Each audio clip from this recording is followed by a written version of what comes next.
I don't know about you, but I'm up for a role reveal tonight. How about you guys?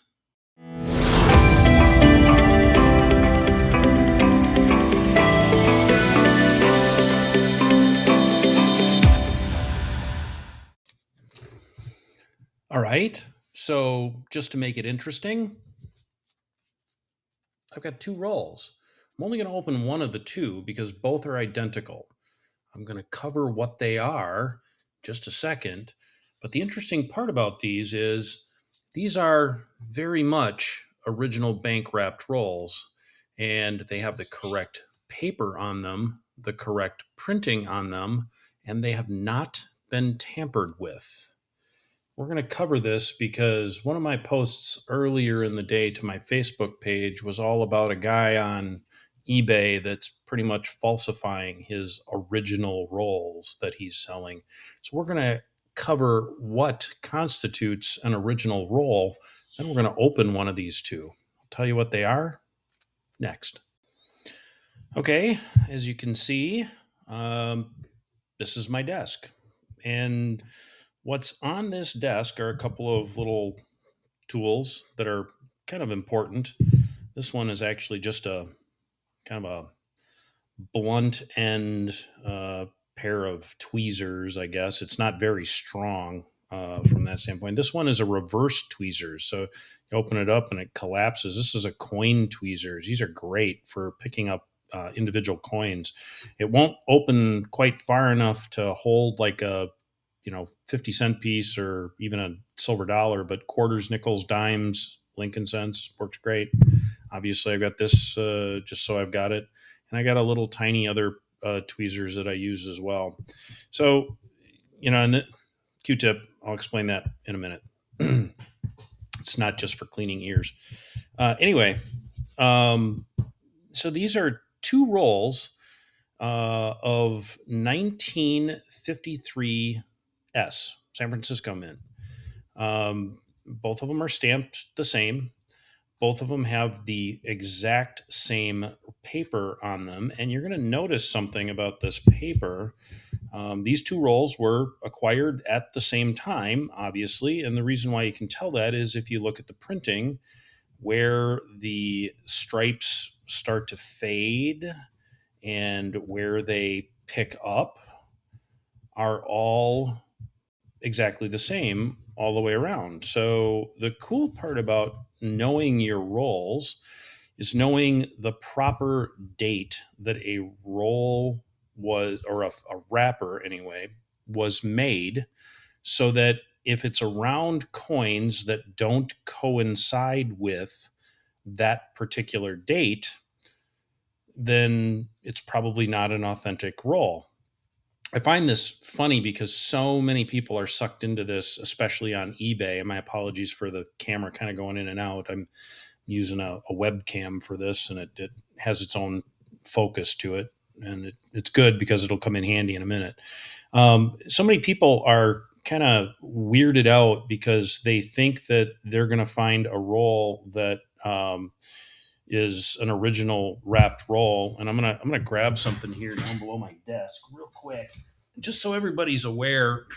I keep a lot of my rolls that I open, and I keep them so that I can refer to them as I, go through my collection. I can actually pull them out and take a look at them in terms of what they are and what was in them and so on and so forth. I'm going to actually pull that one I just used out because it's important. But there are coin wrappers in here. Let me see if I can find one real quick.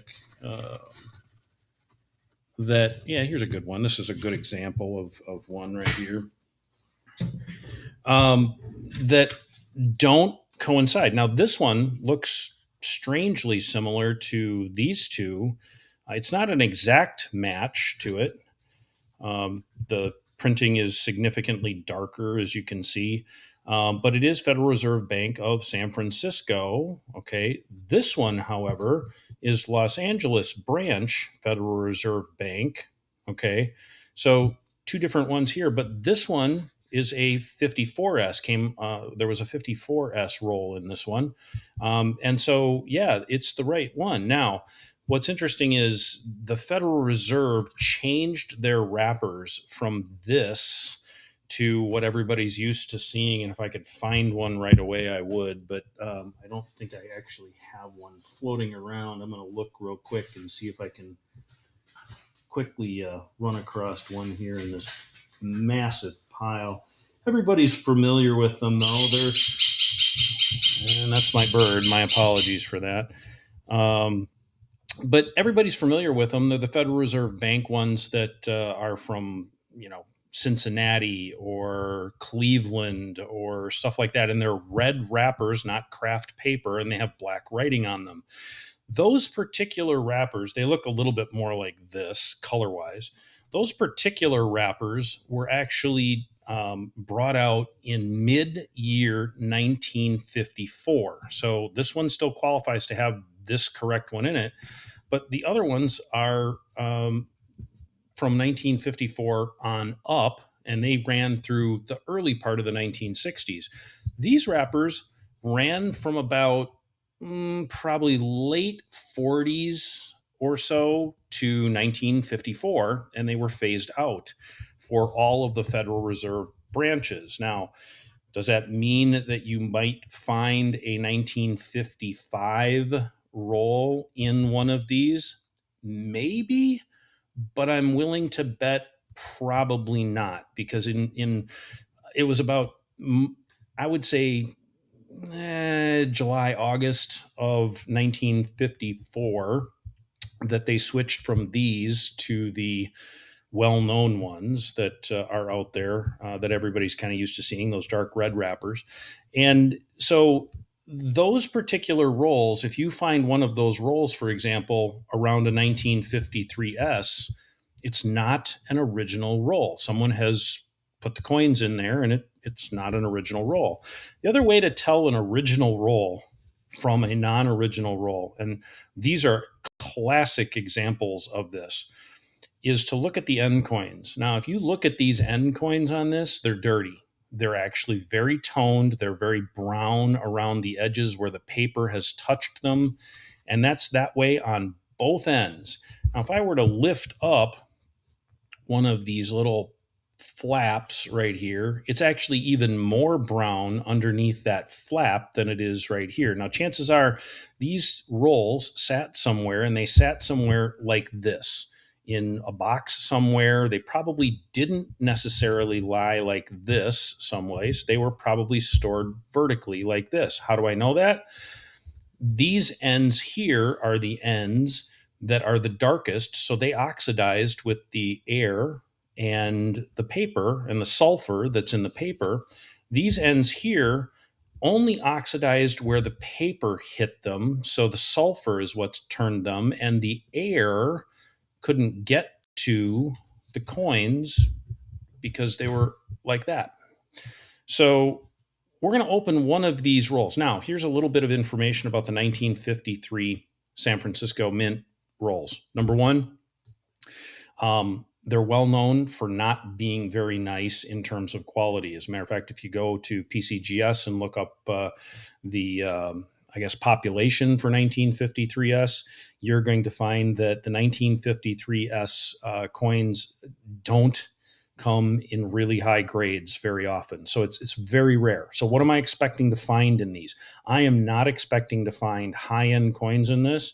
This is more of an educational video about the rolls themselves. I'll be pleasantly surprised if I find them. So where did I buy these particular rolls? I bought these on eBay, and there was a guy that was selling them who actually looked kind of like an antique dealer more than anything else. He had about 12 items listed, and there were 4 rolls that he had listed, or 4 groups of coins that he had listed. And these 2 were 2 that he was selling together or individually. If you wanted to, you could buy one or you could buy them both. I bought them both because they thought they'd make a phenomenal video. So let's go ahead and open one of these. I'm going to pause the video here for a second and get things kind of ready and set up, and I'll start back here in just a second. Okay, I apologize if there's thumping and it gets to the end video. My microphone is right here next to me, and it's on my table, so I don't have one of the booms, which I should get, but don't have one yet. Anyway, let's go ahead and open one of the two of these. I'm going to pick one of the two at random. They're both basically the same. They are not tampered with. They have not been messed with in any way, shape, or form. I'm going to set one off to the side. We're going to pick this one. Now, there's two ways to open a roll like this. You can just rip right into it if you want to and pull it right from its seam all the way around. That's perfectly fine. I choose not to do that.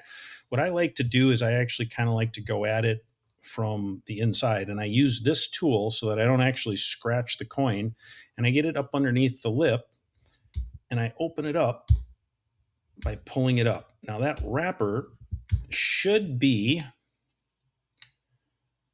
tucked underneath those coins, which it is. And you can see as I go around here, I'm basically getting that wrapper right up and out of there. And that loosens this up on this end, but I'm not going to unroll it because the other end is crimped. And I kind of want to leave it crimped because I like to study it.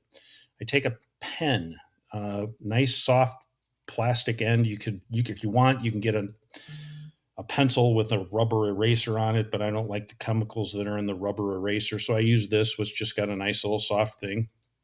And I'm basically just going to push these coins out the end.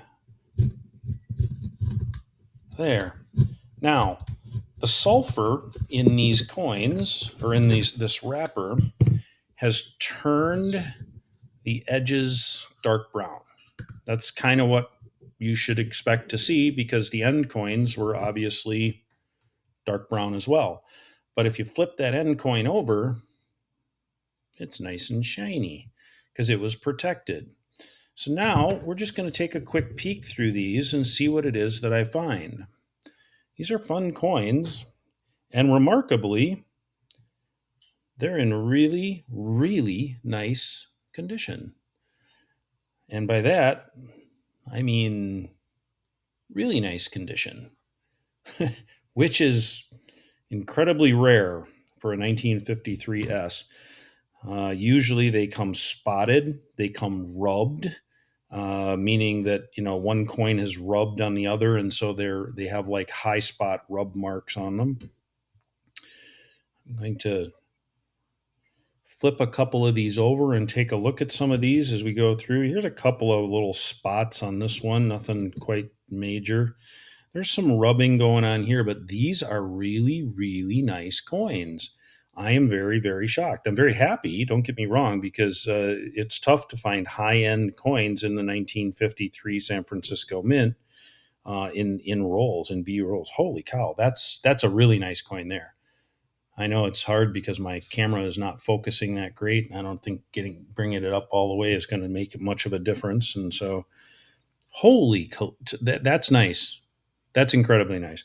So there you go. That's the roll reveal. I will now find a tube someplace and get these all lined up, faced up correctly. Obviously, coins should always be faced, meaning they should always go the same direction.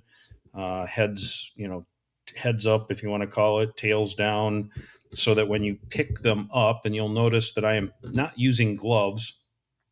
And that's okay as long as you know how to hold a coin. You'll notice I'm only holding them from the sides or the rims of the coin. I'm not touching the surface of the coin. I'm not putting my fingers on either side. And if I want to flip a coin, you can flip a coin with just one hand and still not touch the surface of a coin. That's proper coin handling when you're dealing with a roll of coins. Wow, I'm stunned at these coins. These are really nice.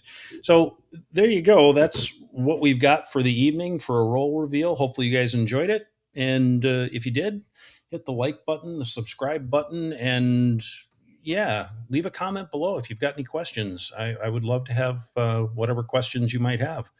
Have a great day. Oh, I suppose before I let you go, everybody's going to want to ask, well, what did you pay for these? I paid $85 per roll for these, which at this particular point in time, looking at this, is a steal. Yeah, I'll get my monies out of that. Have a good night.